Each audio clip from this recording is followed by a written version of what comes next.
अस्सलाम वालेकुम। मेरा नाम डॉक्टर नताशा है और मैं सफारी हॉस्पिटल में एज़ पैथोलॉजिस्ट काम कर रही हूँ। आज हम बात करना चाहेंगे उन टेस्ट के ऊपर जो इंसान को रूटीन में वक्तन फ़वक्तन कराते रहना चाहिए अपने सेहत के इत्मीनान के लिए।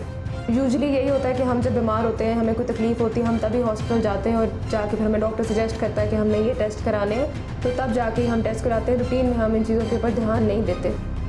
तो कुछ टेस्ट ऐसे हैं जो हर इंसान को हर 3 से 6 महीने बाद करा लेने चाहिए ताकि उसको सेहत का इत्मीनान रहे। आप देख रहे हैं ग्रीन प्लस हेल्थ।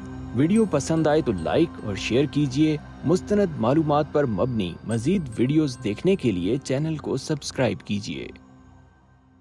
इसमें नंबर 1 पे जो टेस्ट आपको कराना चाहिए वो है ब्लड सीपी, यानी कि कंप्लीट ब्लड पिक्चर या कंप्लीट ब्लड काउंट भी जिसको हम कहते हैं। ये एक सिंपल सा टेस्ट है खून का, जिससे आपको बहुत सी बीमारियों का यहीं पे डायग्नोसिस हो जाता है, जिससे फिर आगे आप फर्दर टेस्टिंग कराएंगे तो आपको पता लगता है। लेकिन ये एक बेसिक टेस्ट है जो हर इंसान को बीमारी के बगैर भी हर 3 से 6 महीने बाद करा लेना चाहिए। इस टेस्ट में आपको खून के मुख्तलिफ खुलियात का पता लगता है। जो हमारा ब्लड होता है उसमें डिफरेंट कॉम्पोनेंट्स होते हैं, ठीक है, डिफरेंट सेल्स होते हैं। रेड ब्लड सेल्स होते हैं आपके, WBCs हैं और प्लेटलेट्स हैं। अब आपका जो हीमोग्लोबिन लेवल है ब्लड में, ठीक है, उसका अंदाज़ा आपको इसी टेस्ट के थ्रू होता है कि पेशेंट को यूजुअली एनीमिया हम कहते हैं जब आपका हीमोग्लोबिन लेवल कम हो रहा होता है। हो सकता है कि पेशेंट को इतने सिम्टम ना हो, वो तभी जाके चेक कराए जब उसका बहुत ज़्यादा सांस फूल रहा है, वो पेल हो रहा है, तब जाके वो चेक कराए। लेकिन अगर ये टेस्ट आप रूटीन में कराते रहेंगे तो अगर आपकी बॉडी में ब्लड किसी वजह से कम हो रहा है तो आपको उसका अंदाज़ा टाइमली हो जाएगा अगर रूटीन में आपके टेस्ट होते रहें। इसी तरह जो WBC है, आपको इन्फेक्शन आपका कोई चल रहा है, कोई आपका अंडरलाइंग और डिसऑर्डर चल रहा है, इवन ल्यूकीमिया जैसी बीमारी जो खून का कैंसर है और बहुत से कैंसर्स हैं, उसमें भी आपके WBCs अफेक्ट होते हैं और वो शायद आपकी बाकी अलामात आने से बहुत पहले इन चीज़ों के ऊपर इफेक्ट आ जाता है, तो आपको अर्ली डायग्नोसिस में ये चीज़ें हेल्प करती हैं। इसी तरह आपके प्लेटलेट काउंट है। प्लेटलेट काउंट भी बहुत सी बीमारियां, बहुत से वायरल इन्फेक्शंस इस तरह के हैं कि जिसके अंदर आपका प्लेटलेट काउंट कम हो जाता है। इसी तरह बहुत सी आपकी जिस्म की और बीमारियां, आपकी बोन मैरो की बीमारियां जिसके अंदर आपका प्लेटलेट काउंट कम हो जाता है। तो एक छोटा सा टेस्ट है CP का टेस्ट, जो आप हर 3 से 6 महीने बाद करा लें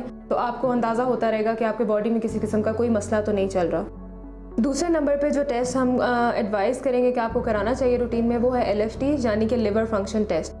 ये टेस्ट आपको आपके जिगर की फंक्शनिंग का बताता है कि आपका जिगर और उससे एसोसिएटेड जो चीज़ें हैं वो ठीक काम कर रही हैं। प्रोटीन्स का बारे में अंदाज़ा देता है आपको कि आपके प्रोटीन्स वगैरह ठीक बन रहे हैं। तो ये वो टेस्ट है जो ये नहीं कि जब आपको यकान हुआ है तो आप तभी जाके टेस्ट कराएंगे।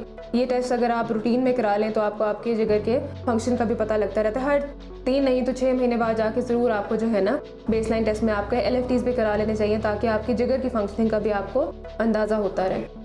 जिगर जिस तरह कि आपको पता है एक बहुत ही वाइटल ऑर्गन है और रूटीन में बंदा अगर ये टेस्ट कराता रहे तो आपको बहुत सी बीमारियों का भी इसमें अंदाज़ा हो जाता है। जिन लोगों की डाइट ठीक नहीं, जो बाहर के खाने बहुत ज़्यादा खाते हैं या इसी तरह स्मोकर्स हैं, तो उनमें आपके लिवर फंक्शन ख़राब हो जाते हैं और हो सकता है कि पेशेंट को अंदाज़ा ना हो रहा हो, उसको कोई सिम्टम ना हो रहे हो, लेकिन आपका लिवर डैमेज हो सकता है। तो इसी तरह अगर आप रूटीन में ये टेस्ट कराते रहेंगे तो आपको अंदाज़ा होता रहेगा कि आपके हेपेटाइटिस जो है उसको भी आप अर्ली डायग्नोज कर सकते हैं। लिवर सिरोसिस है, उनका भी ज़ाहिर है आप अगर LFT कराएंगे वो उसमें कुछ इशू आएगा तो फिर आप फर्दर उसकी टेस्टिंग में हेल्प होगी कि अगर आप रूटीन में आप टेस्ट कराते रहेंगे तो अर्ली लेवल पे बहुत सी बीमारियों को आप जो है पिक कर सकते हैं। नेक्स्ट टेस्ट जो कराते रहना चाहिए वक्तन फ़वक्तन वो है RFT यानी कि रीनल फंक्शन टेस्ट। ये टेस्ट बेसिकली आपके गुर्दों के फंक्शन के बारे में बताता है कि आपके गुर्दे ठीक काम कर रहे हैं कि नहीं। हो सकता है कि आपको रूटीन में अंदाज़ा ना हो रहा हो कि आपके गुर्दे ठीक हैं कि नहीं हैं। यूजुअली हम इग्नोर करते हैं, अगर हमें कोई छोटा मोटा सिम्टम हो तो हम इग्नोर करते हैं। लेकिन अगर आप रूटीन में एक चीज़ कराएंगे, आप टेस्ट कराएंगे तो आपको जो है ये तसल्ली रहेगी कि आपके गुर्दे ठीक काम कर रहे हैं। तो इसीलिए हर 3 से 6 महीने बाद आपको रीनल फंक्शन टेस्ट यानी कि किडनी के लिए टेस्ट आपको ज़रूर करा लेने चाहिए। बेशक आपकी कोई बीमारी की हिस्ट्री है या नहीं है, आप ये करते रहेंगे तो इंसान को तसल्ली में रहेगा कि आपके गुर्दे ठीक काम कर रहे हैं। अगला टेस्ट जो कि रूटीन में हमें कराना चाहिए वो है HbA1c यानी कि ग्लाइकोसाइलेटेड हीमोग्लोबिन, जिससे आपको ब्लड में आपके शुगर लेवल्स का अंदाज़ा होता है। ये वो टेस्ट है जिससे आपको पिछले 3 मंथ्स में आपके शुगर लेवल्स क्या चल रहे हैं उसका आपको अंदाज़ा हो जाता है ये टेस्ट कराने से। तो ये टेस्ट भी आपको ये नहीं कि हम पहले इस तरह होता था कि जी ओल्ड एज में कोई है तो वो तब जाके अपने डायबिटीज़ के टेस्ट करा रहे हैं, जिसकी फैमिली हिस्ट्री है तो वो तब जाके ये टेस्ट करा रहे हैं। तो लेकिन अब से तो यंग एज में भी इतनी ज़्यादा जो है ना शुगर बढ़ चुकी है, खुराकें डिफरेंट है। हर 3 से 6 महीने बाद आपको जो है ग्लाइकोसाइलेटेड हीमोग्लोबिन यानी HbA1c का टेस्ट, जिससे आपको अर्ली डायग्नोसिस हो सकता है आपकी डायबिटीज़ यानी कि ज़ियादतीज़ का आपका अर्ली डायग्नोसिस हो सकता है। और ताकि टाइमली आपकी मेडिसिन शुरू हो जाए और वो शुगर उस लेवल पे ना जाए कि आपको अंदाज़ा ही नहीं हुआ कि आपकी शुगर इतनी बढ़ गई है और बाद में फिर मैनेजमेंट में उसके मुश्किल हो। और इसी तरह जिन लोगों की फैमिली हिस्ट्री है डायबिटीज़, उनको तो बहुत अर्ली ये टेस्ट जो है ना रूटीन में अपनी प्रैक्टिस कर लेनी चाहिए ये चीज़ कि भाई ये हर चीज़ हमने ये 3 to 6 मंथ जाके ज़रूर हमने अपनी जो है ना शुगर लेवल चेक कराने, ताकि आपको पता है कि शुगर लेवल हाई होना हर ऑर्गन को आपको अफेक्ट करता है, ठीक है, आपकी किडनी को अफेक्ट करता है, आपकी नर्व्स को अफेक्ट करता है। तो इसलिए अगर आप इसका अर्ली डायग्नोसिस हो जाएगा तो आप इन बीमारियों से भी बच सकेंगे एक चीज़ सिंपल सा HbA1c का टेस्ट कराने से। इसके अलावा एक और टेस्ट जो कि आपको रूटीन में करा लेना चाहिए वो है यूरिनरी, यानी कि छोटे पेशाब का टेस्ट। सिंपल सा एक टेस्ट है, ठीक है, आपने अपना यूरिन जाके हर 3 to 6 मंथ बाद उसको वैल्यूएट करा लें। यूजुअली ये होता है कि हम जब तक हमें कोई बहुत ज़्यादा तकलीफ नहीं होती तब तक हम जाते नहीं हैं हॉस्पिटल और जाके चेक नहीं कराते, और इवन अगर हमें थोड़ी बहुत अगर छोटे पेशाब में जलन हो भी रही है तो हम उसको इग्नोर कर देते हैं और हम उसको टेस्ट नहीं कराते। आपकी यूरिनरी से आपको बहुत से फंक्शंस का आपको पता लगता है, आपके इवन जो आपकी किडनी का फंक्शन है उसका अंदाज़ा आपको आपकी यूरिनरी से हो सकता है। इसी तरह अगर किसी पेशेंट को डायबिटीज़ डेवलप हो रही है, ज़ियाबतीज़ यानी कि जिसका अभी आपको नहीं पता लगा, आपने ब्लड का कोई टेस्ट नहीं कराया, इवन यूरिन में भी आपको उसका अंदाज़ा हो जाता है कि अगर उस पेशेंट के यूरिन में भी शुगर आप डिटेक्ट कर सकते हैं, ठीक है।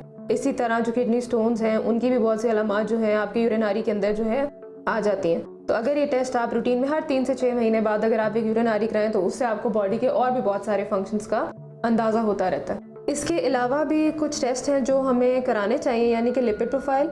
लिपिड प्रोफाइल से आपको अंदाज़ा होता है कि आपके बॉडी में कोलेस्ट्रॉल के लेवल्स क्या चल रहे हैं, ठीक है। और अब वो वाली बात नहीं है कि आप जो है ना सिर्फ ओल्ड एज में जाएंगे तो आप जाके चेक करेंगे कि जी आपके कोलेस्ट्रॉल के लेवल्स क्या हैं। आजकल हमारी खुराक इस तरह की है, फास्ट फूड्स खाने हैं, जंक फूड खाना है, तो यंग एज में भी आपके कोलेस्ट्रॉल के लेवल्स अफेक्ट होते हैं।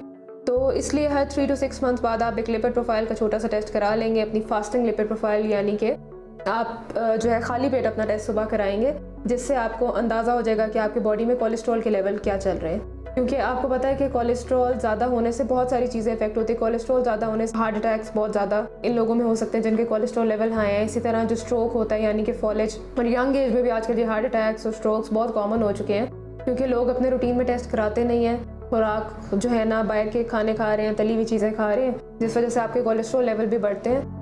इसके अलावा एक और टेस्ट हमारा PSA यानी कि प्रोस्टेट स्पेसिफिक एंटीजन, जो कि मर्दों में ये टेस्ट आपको हर मर्द को जब एज बढ़ती जाए तो उसके साथ आपको कराना चाहिए। स्पेशली इससे हमें जो है ना अर्ली डायग्नोसिस आपके प्रोस्टेट कैंसर, आपके प्रोस्टेट की बीमारियों के जो है ना अंदाज़ा बहुत जल्दी हो सकता है, बजाय इसके कि उस टाइम जाके आपको पता लगे कि जब चीज़ बहुत आगे बढ़ चुकी है और उस टाइम उसका इलाज भी नहीं हो सकता। तो ये अगर प्रोस्टेट स्पेसिफिक एंटीजन अगर आपकी फैमिली हिस्ट्री है तो उसमें तो फिर बहुत अर्ली एज पे जाके आपको इवन 35-40 एज पे भी जाके आपको करा देना चाहिए कि आप 3 to 6 मंथ्स बाद अपनी बेसलाइन में ये टेस्ट कराएं। और अगर नहीं है, आपकी हिस्ट्री नहीं है, तो फिर भी आपको रूटीन में ये टेस्ट जाके एज इंक्रीज़ के साथ इवन 50 ईयर्स, उससे पहले आप नहीं करा रही, इवन 50 ईयर्स के बाद ज़रूर आपको जो है जाके अपना ये टेस्ट कराना चाहिए। इसके लेवल से आपको अर्ली डायग्नोसिस किसी भी प्रोस्टेट की बीमारी का सिम्टम आने से पहले आपको जो है ना अंदाज़ा हो जाएगा कि आपके प्रोस्टेट लेवल ठीक चल रहे हैं कि नहीं चल रहे हैं। ये वो कुछ टेस्ट हैं जो हर इंसान को अपनी आप रूटीन में बना लें कि आपने ये, जिस तरह आप खाना खाते हैं, जिस तरह आप सोते हैं, आप अपनी रूटीन बना लें कि आपने ये टेस्ट हर 3 से 6 महीने बाद जाके आपने ये टेस्ट कराने हैं। इससे आपको खुद भी इत्मीनान रहेगा और बहुत सी बीमारियों का अर्ली डायग्नोसिस हो जाएगा, बजाय इसके कि जब आप तकलीफ़ में ज़्यादा जा चुके हैं तो तब जाके आपको चीज़ों को पता लगे।